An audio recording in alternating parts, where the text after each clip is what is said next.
তাবলীগে কোথায় যাবেন? যে মারামারি শুরু হয়েছে, যে একটা অবস্থা, যুগে যুগে যুগে যুগে দুইটা পক্ষ ছিল, একটা হক আর একটা বাতিল, একটা হক আর একটা বাতিল।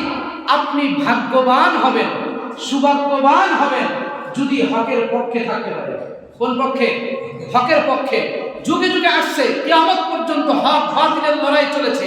হক আর বাতিলের লড়াই কিয়ামত পর্যন্ত থাকবে। এখন যে আছে তা না, এটা কিয়ামত পর্যন্ত চলতে থাকবে, এটা কিয়ামত পর্যন্ত চলবে। হক এসেছিল মুসা আলাইহিস সালাতু ওয়াস সালামের রূপ ধারণ করে, বাতিল এসেছিল ফিরআউনের রূপ ধারণ করে। হক এসেছিল ইব্রাহিম খলিলুল্লাহর রূপ ধারণ করে, বাতিল এসেছিল নমরুদের রূপ ধারণ করে। এইভাবে যুগে যুগে মুহাম্মদুর রাসূলুল্লাহ হক নিয়ে এসেছিলেন। মুহাম্মদুর রাসূলুল্লাহর বিপক্ষে ছিল আবু জাহাল, উতবা, শাইবা, এরপরে আরো যারা ছিল তারা। এইভাবে যুগে যুগে হক ছিল, আছে, থাকবে। বাতিল যুগে যুগে মিশে গেছে, বাতিল নিষ্প্রাবুদ হয়ে গিয়েছে। কিয়ামত পর্যন্ত বাতিল যেভাবেই আবির্ভাব হোক, বাতিল যে ভাষা দিয়ে আসুক, বাতিল যেই প্রসেসে আসুক, বাতিল কিয়ামত পর্যন্ত বাতিল। বাতিল কখনো পৃথিবীতে মাথা উঁচু করে দাঁড়াতে পারবে না। বাতিল তো বাতিল।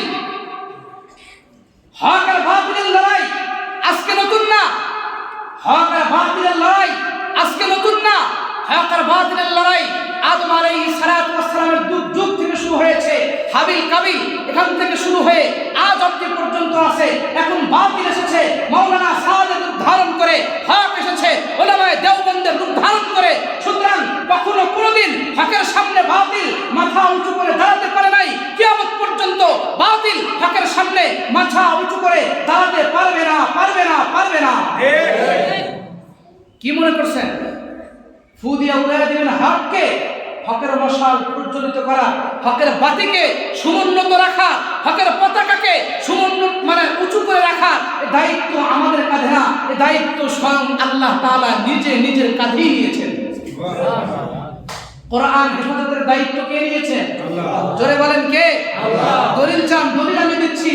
ইন্না নাহনু নাযালনা যিকরা ওয়া ইন্না লাহু লাহাফিজুন। এই জিকির শব্দের অর্থ কি? তাফসীরের কিতাব খুলে দেখেন, কোরআন। এই জিকির শব্দের অর্থ কোরআন। তে কোরআন হক না বাতিল? জোরে বলেন। কোরআন হক। তাইলে হক যারা, এদের টিকিয়ে রাখার জিম্মাদারি, এদের অস্তিত্বকে টিকিয়ে রাখার জিম্মাদারি পৃথিবীর কারণা, এদের অস্তিত্বকে টিকিয়ে রাখার জিম্মাদারি আল্লাহ নিজে নিয়েছেন। আল্লাহ নিজে হেফাজত করবেন। সুতরাং আমি আর আপনি সৌভাগ্যবান হতে পারবো, কপালওয়ালা হতে পারবো যদি আমরা হকের পক্ষের সৈনিক হতে পারি। আর যদি বাতিলের দিকে যান, আবু জেহেল যেই কাতারে গেছে আপনি সেই কাতারেই যাবেন, উতবা শাইবা যে জায়গায় গেছে সেই জায়গায় যাবেন। এরপরে আরো লম্বা একটা ইতিহাস আছে হক আর বাতিলের, লম্বা একটা ইতিহাস আছে হক আর বাতিলের। সুতরাং এই যে বর্তমান দ্বন্দ্ব, তারা তাবলীগ করতেছে, তাবলীগের নামে তারা সন্ত্রাসী করতেছে, তাবলীগের নামে তারা মানুষকে হত্যা করছে, তাবলীগের নামে তারা আলেমদের রক্ত ঝরাচ্ছে, তাবলীগের নামে তারা মানুষের ভিতরে বিভ্রান্তি তৈরি করতেছে, তাবলীগের নামে তারা মানুষের ভিতরে কুধারণা তৈরি করতেছে। তারা আলেমদেরকে জাতি থেকে দূরে সরাইতে চায়। তোমরা জাতি থেকে আলেমদেরকে দূরে সরাইতে পারবে না, পারবে না, অসম্ভব। এটা জাতিকে আলেম থেকে মাইনাস করতে পারবে না। যুগে যুগে ইহুদিরা এই চাল চালু করেছে। ইহুদিরা এটাকে আলেমদের থেকে জাতিকে দূরে সরানোর ষড়যন্ত্র করতেছে, করেছে, করতেছে, সামনেও করবে। সেজন্য আপনাদের মাথা আর দিমাগ আর দিল এটা সজাগ থাকতে হবে কিনা। মানুষ বলে কি জানেন? আমাদের কাছে বলে, ওই দিনে একজন বলেছে যে হুজুররা মারামারি লাগছে। কখনো হুজুররা মারামারি লাগে না। এটা ভুল কথা আপনার, এটা ভুল কথা। যখন ইখতিলাফ দেখবেন, হাদিসে আসছে যে শেষ জামানায় ইখতিলাফ আসবে। যদি উলামাদের মাঝে মতনৈক্য হয়, উলামাদের মাঝে যদি ইখতিলাফ দেখা দেয়, সংখ্যা গরিষ্ঠ অধিকাংশ আলেম যেই দিকে, তোমরা সেই দিকে থাকো। এটা কার কথা? হাদিসের কথা। এটা হাদিসে আসছে। তাইলে এটা সঠিক। একটা স্যাম্পল, একটা জিনিস ধরেন, আমাকে যদি 5 কোটি, 2 কোটি, 1 কোটি টাকা দেয়, কত দেওয়ার দরকার নাই। 5 লাখ দিলেই তো আমি বিক্রি হয়ে যেতে পারি। কি বলেন? 5 লাখ দিলেও তো আমি বিক্রি হয়ে যেতে পারি, কারণ আমার ঈমান তো দুর্বল। কিন্তু যখন একটা জায়গায় 50 জন একসাথে থাকবেন, এই 50 জনকে কি আর কেনা বা টাকা দিয়ে কেনা, এই 50 জনকে কি একই সাথে কেনা সম্ভব? সম্ভব না। এই 50 জনকে একই সাথে কেনা সম্ভব না। এই 50 জন কখনো বিক্রি হবে না। আমি একা বিক্রি হতে পারি, এই 50 জন একই সাথে বিক্রি হবে না। তাই এদেশের 100% এর ভিতরে 95% ওলামারা একদিকে, মুসলিমায় 2-1 সন্ত্রাসী যারা, তাদের কাছে 2-1 ওলামায়ে কেরাম থাকতেই পারে, এটা স্বাভাবিক জিনিস। সুতরাং মুসলিমায় ওলামায়ে কেরাম, এদেশের তাবলীগ, তারা যেই কথা বলবে মুসলিমায় ওলামায়ে কেরাম তাদের কথা মানা যাবে না। সংখ্যাগরিষ্ঠ ওলামারা যেই কথা বলবে তাদের কথা মতে এদেশের মাটিতে তাবলীগ চলবে। মুসলিমায় কয়েকজন আলেমের কথায় এদেশে তাবলীগ চলবে না, এদেশে তাবলীগ চলবে না। বাহিরের ফিতনা, আমি বর্তমান অন্তর্বর্তীকালীন এই সরকারকে বলতে চাই, বর্তমানে বাহিরের এই ফিতনাকে বাংলাদেশে এনে পরিবেশ পরিস্থিতি ঘোলাটে করার কোনো প্রয়োজন নাই। কি বলেন? বাহিরের ফিতনা বাহিরেই থাক। এদেশ ওলামাদের দেশ, এদেশের তাবলীগ, দাওয়াত তাবলীগ, এদেশের সংখ্যাগরিষ্ঠ ওলামারা যেইভাবে বলে, যেইভাবে বলে, যেইভাবে বলে, যেইভাবে করে সেভাবেই চলবে। সুতরাং তারা 2-1 জন যারা আছে তাদের কথাতে এই তাবলীগ চলতে পারবে না, চলতে দেওয়া হবে না। মানুষকে হত্যা করেছে, দাওয়াত তাবলীগের নামে মানুষ হত্যা, এটা কোন তাবলীগ? এটা কোন ওলামার তাবলীগ হতে পারে না, এটা মুহাম্মদুর রাসূলুল্লাহর তাবলীগ হতে পারে না। ওলামাদেরকে হত্যা করা, সাধারণ সাথীদেরকে হত্যা করা, মুসলমানকে হত্যা করা, এটা ইহুদা নাসরাদের তাবলীগ হতে পারে, এটা ইসলামের তাবলীগ হতে পারে না। এটা ইহুদিদের তাবলীগ হতে পারে, এটা মুসলমানদের তাবলীগ হতে পারে না। মুহতারাম হাজিরিন, সেজন্য যে ঘটনা ঘটেছে, যে ঘটনা ঘটেছে 2016 সালের কথা বলছি। 2016 সালে বাংলাদেশের ওনাদের যারা মুরব্বী, সৈয়দ ওয়াসিফুল ইসলাম, ওনার ছেলে ওসামা ইসলাম, আব্দুল্লাহ শাকির, আব্দুল্লাহ মনসুর, এরপরে এই সায়েদ, তারপরে আপনার আরো বেশ কয়েকজন আছে। অলরেডি আলহামদুলিল্লাহ মামলাও হয়েছে, অলরেডি মামলাও হয়েছে। এরা বিগত 16 সালে ইসরায়েলে সফর করে, রিপোর্ট এসেছে দৈনিক বাংলাদেশ জাতীয় দৈনিকে, তারা ইসরায়েলে সফর করে ইসরায়েলের মুসাদের সাথে পরামর্শ করে, মুসাদ প্রধান যে তার সাথে কথা বলে সবকিছু করে, তারা সবকিছুকে ঠিক করেছে। মুসলমানদের ভিতরে ইহুদিরা কিভাবে মুসলমানদের ভিতরে ডিভাইড তৈরি করা যায়, মুসলমানদের ভিতরে মতানৈক্য তৈরি করা যায়, মুসলমানরা যাতে ঐক্যবদ্ধ না হতে পারে, মুসলমানরা যাতে একটা প্ল্যাটফর্মে আসতে না পারে, মুসলমানরা যাতে একটা জায়গায় ঐক্যবদ্ধ হয়ে শক্তি প্রদর্শন করতে না পারে, এজন্য ইহুদিরা কিছু নামদারি মুনাফিক মার্কা মুসলমানদেরকে আর কিছু নামদারি বিক্রি হওয়া হালুয়া রুটির ভাগ ভাগিদার ওলামাদেরকে অর্থ দিয়ে খরিদ করে মুসলমানদেরকে ডিভাইড করার চূড়ান্ত ষড়যন্ত্র তারা ইসরায়েলে বসে করেছে। মুসলমান চোখ আর কান খোলা রাখবেন, চোখ আর কান খোলা রাখবেন। ইহুদিরা কিভাবে মুসলমানদেরকে ডিভাইড করে রাখা যায়, মুসলমানদের ঐক্যকে নষ্ট করা যায়, এই চক্রান্ত আর এই ষড়যন্ত্র সব সময় করেছে, করতেছে। সুতরাং দ্বিতীয় যে বাহিনী আছে, এটা আতি নামে পরিচিত, এটা আতি নামে পরিচিত স্বঘোষিত আমির, ওনার বক্তব্যগুলো শুনলে আপনাদের মাথা নষ্ট হয়ে যাবে, ওনার বক্তব্যগুলো শুনলে আপনাদের মাথা নষ্ট হয়ে যাবে।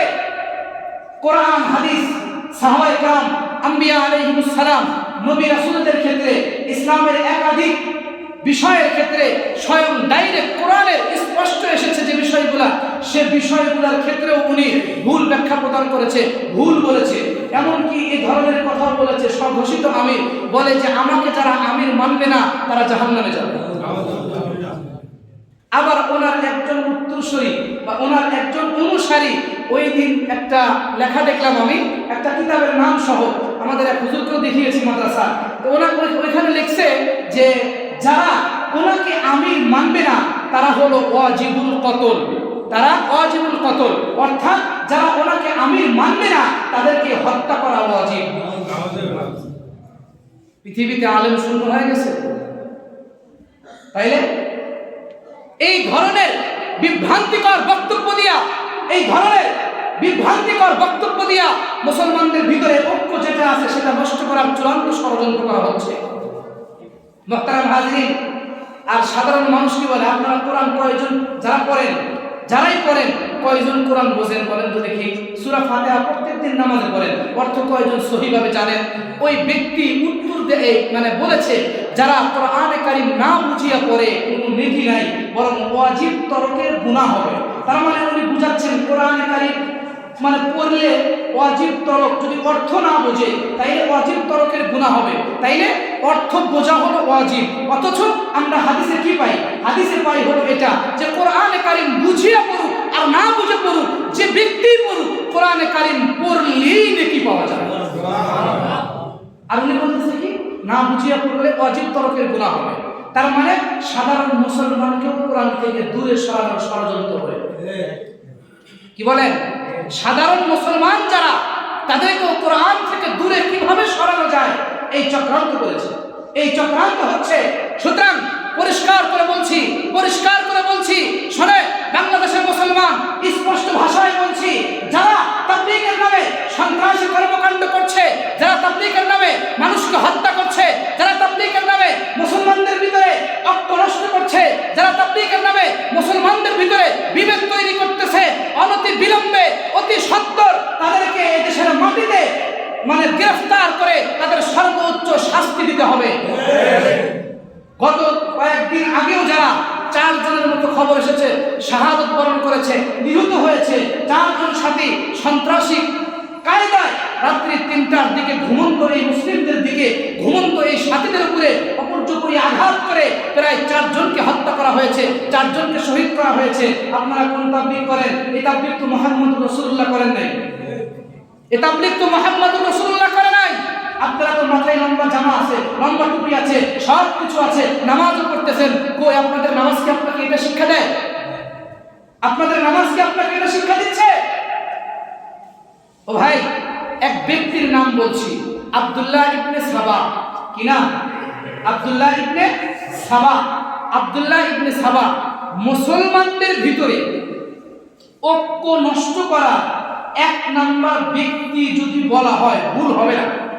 আব্দুল্লাহ ইবনে সাবা, পুরো কথা আমি বলবো না, ইনশাআল্লাহ এক সময় এখান থেকে আসবে ধারাবাহিক আলোচনার মাধ্যমে। আব্দুল্লাহ ইবনে সাবা লম্বা জামা, লম্বা টুপি, লম্বা পাগড়ি, লম্বা সবকিছু, দেখলে এমন কেউ মনে করবে না যে এই জামানার সবচাইতে বড় বুজুর্গ আর বড় আলেম না।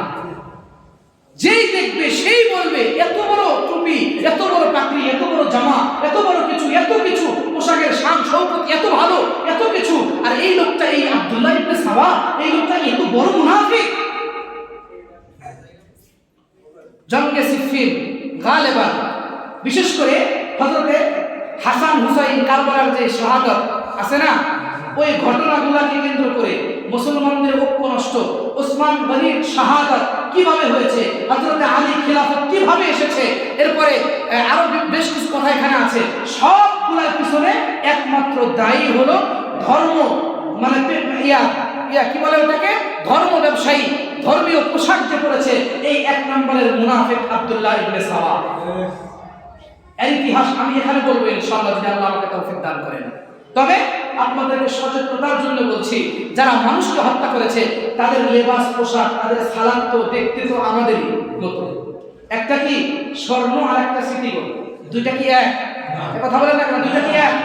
আপনি কোরআন শিখবেন আলেম থেকে, দ্বীন শিখবেন আলেম থেকে, তাবলীগ শিখবেন আলেম থেকে। বলেন তো দেখি, একটা এই সুপারি গাছের সাথে কতগুলা সুপারি গাছ যোগ করলে আম গাছ হবে? বুঝে থাকলে বলেন হবে? কিয়ামত পর্যন্ত যদি 1000 কোটি সুপারি গাছ যদি এক জায়গায় করেন, একটা আম গাছ হওয়ার সম্ভাবনা আছে? একটা কাঁঠাল গাছের সাথে কতগুলা কাঁঠাল গাছ যোগ করলে একটা নারিকেল গাছ হবে? সম্ভাবনা আছে? সম্ভাবনা নাই। কিয়ামত পর্যন্ত চিল্লা দিলেও একটা আলেমের ধুলোর সমান পৃথিবীর কেউ হতে পারবে না। আলেম তো আলেমই, আলেম তো আলেমই, আলেম তো আলেম। সুতরাং যারা আলেমদের ব্যাপারে বিদ্বেষ রাখায়, যারা আলেমদের ব্যাপারে মানুষের ভিতরে বিভ্রান্তি কথা বলে, যারা আলেমদের উপরে 2018 সালেও তারা ওই 16 সালে ইসরায়েলের সফরের পরে মুসাদের সাথে কথা বলে এসে 2018 সালেও এই বাহিনী, এতাতি নামের এই বাহিনী, তাবলীগের এই সন্ত্রাসীরা 2018 সালের ডিসেম্বরেও টঙ্গীর ময়দানকে রক্তাক্ত করে মাদ্রাসার ছোট ছোট ছাত্রদেরকে হত্যা করেছিল, তারা আবার সেটার পুনরাবৃত্তি ঘটিয়েছে। সুতরাং এবার আর তাদেরকে আমরা ছাড় দিতে রাজি না। ঠিক আছে কিনা কথা জোরে বলেন? নামাজের পরে ওই মুক্তা তেরপাল গফুর চেয়ারম্যান যে আছে ওখান থেকে মিছিল হবে, যারা পারবেন যাবেন। যাইতে রাজি আছেন তো ইনশাআল্লাহ? যাবেন তো ইনশাআল্লাহ? আল্লাহ সকলকে যাওয়ার তৌফিক দান করুন। যাদের ব্যস্ততা আছে সেটা তো ভিন্ন কথা, ব্যস্ততা থাকতেই পারে। যাদের সুযোগ আছে, সময় আছে, তারা যাবেন। যাদের সুযোগ আছে, সময় আছে, তারা যাবেন। 100% বলতে পারি এই কথা, 100% এই কথা বলা যায়, এই কথা বেশিরভাগ এই কথা বলা যায় যে এরা তাবলীগের কেউ না, এরা তাবলীগের কেউ না, এরা তাবলীগের কেউ না। এরা ইহুদিদের এজেন্ট বাস্তবায়নের জন্য বাংলার মাটিতে নেমেছে। ইহুদিদের এজেন্ট বাস্তবায়নের জন্য তারা কাজ করতেছে। সুতরাং এদেরকে প্রতিহত করার এখনই সময়। আলহামদুলিল্লাহ অলরেডি 2 জন গত রাত্রে 2টার দিকে গ্রেফতার হয়েছে। আলহামদুলিল্লাহ বলেন, ধরে বলেন আলহামদুলিল্লাহ। 2 জন গ্রেফতার হয়েছে, মামলা হয়েছে। এদের সকল প্রকার কার্যক্রম বাংলাদেশে নিষিদ্ধ হবে ইনশাআল্লাহ, ইনশাআল্লাহ। এরা নামাজ পড়বে আর নামাজি সাথীদেরকে হত্যা করবে, এটা এদেশের মুসলমান মানতে রাজি না, এটা এদেশের মুসলমান মানতে রাজি না। আল্লাহ তাআলা আমাদের সকলকে তৌফিক দান করুন, আমাদের সকলকে বুঝবার সঠিক পথে সিরাতে মুস্তাকিমে সহিহ রাস্তায় আল্লাহ তাআলা আমাদেরকে আমৃত্যু পর্যন্ত হক এবং হক্কানিয়তের উপরে আল্লাহ তাআলা অটল অবিচল থাকার তৌফিক আল্লাহ তাআলা আমাদেরকে দান করুন। আমিন বলেন।